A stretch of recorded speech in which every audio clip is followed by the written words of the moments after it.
Hi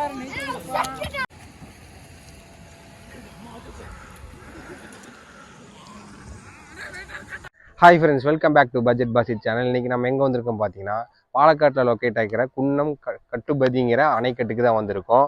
இங்கே வந்து ஆழம் கம்மியாக தான் இருக்குது. கிட்ஸ் எல்லாம் குளிச்சுட்டு இருக்காங்க. தண்ணி ஃப்ளோவும் கொஞ்சம் கம்மியாக தான் இருக்குது. நம்ம உள்ளே இறங்கி எப்படி இருக்குங்கிறத எக்ஸ்ப்ளோர் பண்ணி காட்டுறேன். வாங்க வீடியோக்குள்ளே போகலாம் ஃப்ரெண்ட்ஸ். வீடியோக்குள்ளே தான் இருக்கோம். வாங்க போகலாம். அப்புறம் மணி பாருங்க, வந்த டயரில் படுத்துட்டான். அண்டு இங்கே பார்த்தா தண்ணி கொஞ்சம் டெர்ட்டியாக தான் இருக்குது. உள்ளே இறங்கினாதான் தெரியும் எப்படி இருக்குன்னு. இவ்வளோ பேர் குளிச்சுட்டு இருக்காங்க. எல்லாமே டிஎன் பீப்புள்ஸ் தான். பாலக்காட்டு பீப்புள்ஸ் அதிகமாக எதுவுமே இல்லை. நானும் பார்த்துட்டேன். எல்லாம் கோயம்புத்தூர்லேருந்து தான் வந்திருக்காங்க. வாங்க, அந்த அளவுக்கு ஒருத்தான்னு பார்க்கலாம். இவ்வளோ கூட்டம் இருக்குது. இன்னைக்கு வந்து ஜனவரி 16. இந்த கூட்டத்துக்கு இந்த இடம் ஒருத்தாங்கிறது இல்லையாங்கிறத சொல்லிடலாம். வாங்க.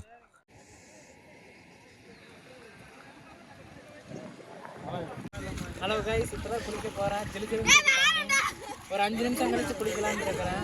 அப்புறம் திருப்பதி அந்த பையனை வேண்டாங்க.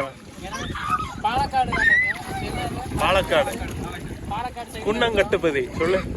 குன்னம் கட்டுப்பதி குன்னம் கட்டுப்பதி வாட்டர் ஃபால்ஸ் அங்கே இருக்கிறோம். இப்போதான் குளிக்க போகிறோம்.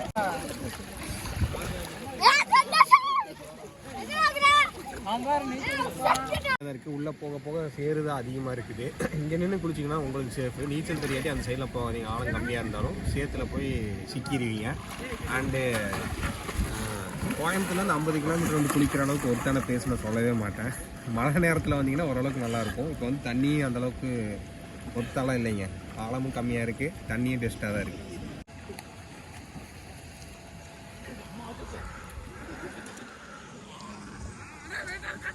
ஃப்ரெண்ட்ஸ், இங்கே வந்து குளிக்கிறதுக்கு தடை இருந்திருக்கு.